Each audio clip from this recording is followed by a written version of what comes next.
Corion is maternal. Amnion is fetal side. Korean kid. Koreans for kid. MC Hammer. Ayan, bubuksan na ni ma'am. It's implanted in the wall, the uterus. So the baby is inside.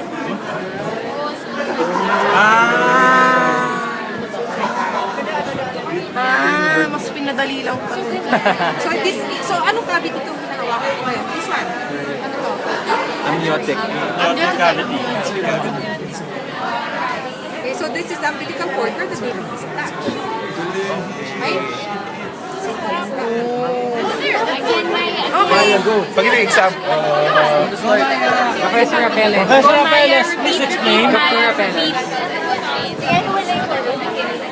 Meron! Umbilical cord. Makadali. Ito yung naka-attach sa baby. Pagpuputulin para mawala yung baby.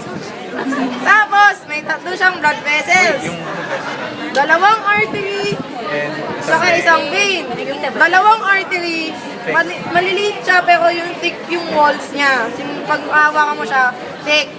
Yung vein, as usual, manipis, saka dark. Kumari. Tapos, pagpababa, pagpupunta na siya dun sa pinaka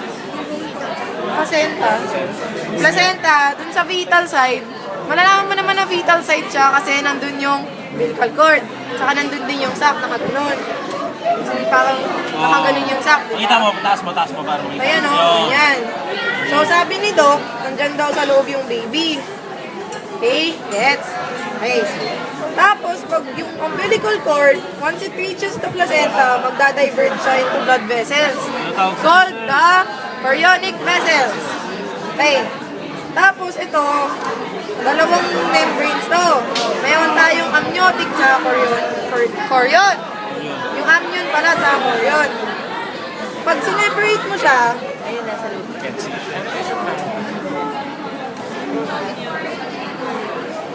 Pag sineparate mo siya, dalawang layer siya eh. Korean. Ito. Itong mas nakadikit dun sa fetal side. Yan yung amnion. Ito na yung chorion. So, bale, Yung maternal yung nakasurround sa kanya, yan o. Kasi kanya naka-flex siya.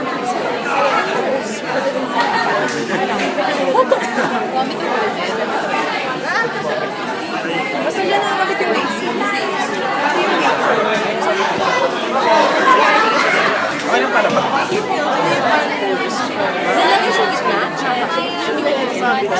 Tapos, ito yung maternal side. Yung maternal side, nandun yung mga cotyledons. Itong mga yan, parang stuff. Mga lobules or stuff. So yan, ito yung naka-attach sa mother. So yun lang daw. Yun lang kailangan natin, ang lamin.